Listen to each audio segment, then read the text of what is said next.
अरे माझा राजा जन्मला, माझा शुभा जन्मला, दीर्घनितांचा केवार जन्मला, दृष्टांचा सहारी जन्मला, माझा राजा जन्मला, माझा शुभा जन्मला. इतिहास करण्याआधी तो जन्मला नव्हता म्हणून झुकावं लागले ते हिमालयाला. कारण पुस्तक त्या शुभाला सहन होणार नाही स्वराज्याचे खरे जातीवंत विद्यात धडकतात आमच्या उसाने. कारण निसरून नाही त्या लाखो मावळायचे बलिदान. शंभूराच्या आठवले की डोळ्यातल्या अश्रू आपोआपच जातात आणि जर पडतीत पावलं आमची त्याचा वाटा मोडणार तर नाही पण वाकणार सुद्धा नाही मराठा. अहो मराठा नेमकं म्हणायचं तर कुणाला जो मरेल पण शेवटपर्यंत भागणार नाही तोच खरा मराठा. ते कुठल्याही जातीचा असू दे कुठल्याही धर्माचा असू दे. आज आम्ही या ठिकाणी शिवजयंती साजरी करत आहोत. शिवजयंती का व कशी साजरी करावी हा सुद्धा एक महत्त्वाचा मुद्दा आहे. जयंती काय प्रत्येकाचे चांगले होतात का? आपल्या पण आपण मेला. अहो जी व्यक्ती जनतेसाठी रयतेसाठी जगते ना त्याच व्यक्तीच्या जयंत्या चांगले केले जातात. आणि जर कोणी विचारलं ना कॉलर ताट करून सांगा मराठी शब्दाचा अर्थ काय? मर्जेपर्यंत राज्याच्या सुखासाठी ठेवलेला जगदंब जगदंब जगदंब. तुळजापूरच्या आश्रयाने जिजाऊच्या मार्गदर्शनाने आणि मावळीच्या साथीने शुभाने हिंदवी स्वराज्य स्थापन केले. अहो गुलामीच्या काळात 14 मिनिट होऊन कडकली आणि झंझारट होऊन शुभा जिजाऊंच्या पोटी जन्मले आणि छत्रपती शिवाजी महाराज होऊन हिंदवी स्वराज्याचे पालनहार केले. शुभा कलेकरी संस्था जिजाऊची होती. शुभा कलेकरी संस्था जिजाऊची होती. म्हणून मला म्हणायचं वाटते थोर तुमचे कर्म जिजाऊ उपकार कधी फिटणार नाही. थोर तुमचे कर्म जिजाऊ उपकार कधी न फिटणार नाही. चंद्र सूर्य असं बरं तुमचं नाव कधी न फिटणार नाही. अवश्य वीरमातेने घडलेला नेमकं कसा असतो ते पुत्र कसे असते ते पुत्र कसे असते ते राज्य कसे असते ते राज्य आणि कसे असते ते स्वराज्य. छत्रपती म्हणजे मावळ्यातील वेळ. छत्रपती म्हणजे मनगटातील ताकद. छत्रपती म्हणजे छातीवरचा वार. छत्रपती म्हणजे तलवारची धार. छत्रपती म्हणजे मनामनातील धैर्य. छत्रपती म्हणजे सह्याद्रीचे शौर्य. छत्रपती म्हणजे जिजाऊंचे पुत्र. छत्रपती म्हणजे एक व्यक्ती नसून एक विचार. आठव्या जातीतील मावळ्यांना एकत्र घेऊन शुभाने हिंदवी स्वराज्य स्थापन केले. बाजीप्रभू देशपांडे एसाची संतांची जयची अशा असंख्य राज्याच्या साथीने शुभाने हिंदवी स्वराज्य स्थापन केले. विजयासारखी तलवार चालू केला. निद्राच्या दिला का हिंदुस्थान हलून गेला. मुठभर मावळ्यांना घेऊन हजारो शेताने लढून गेला. असा एकच अर्थ शुभा होऊन गेला. शुभा सांगायला फार सोपं आहे.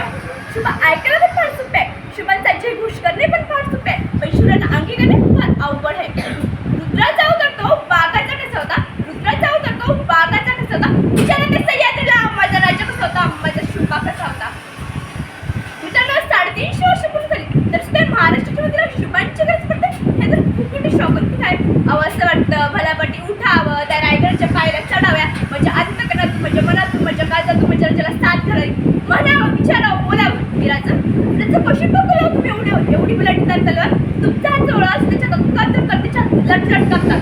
बघायची बघा महाराष्ट्राची परिस्थिती काय झाली. राजे तुम्ही सरांची राज्य एवढी होतं ना तर तुमचा हात जवळ कशी पाण्याची तार पियर पिन ठोकतो. बघायची बघा महाराष्ट्राची परिस्थिती काय झाली.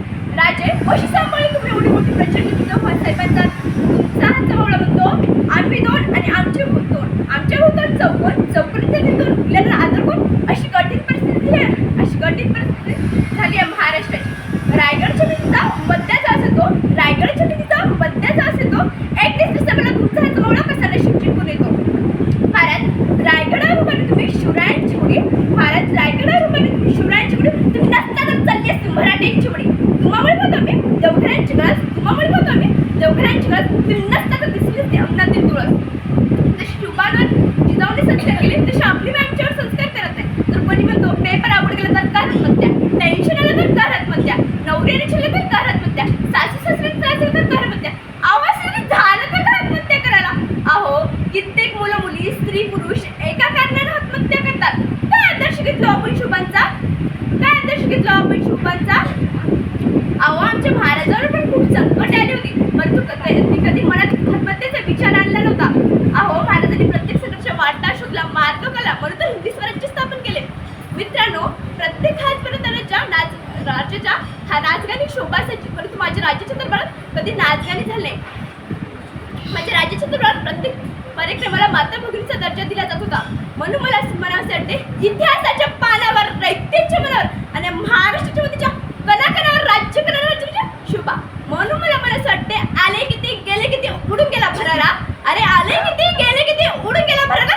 संपणार आणि संपणार नाही म्हणजे शुभांचा दर एवढे म्हणून शुभांचा जीव प्रौढ प्रताप पुरंदर क्षत्रिय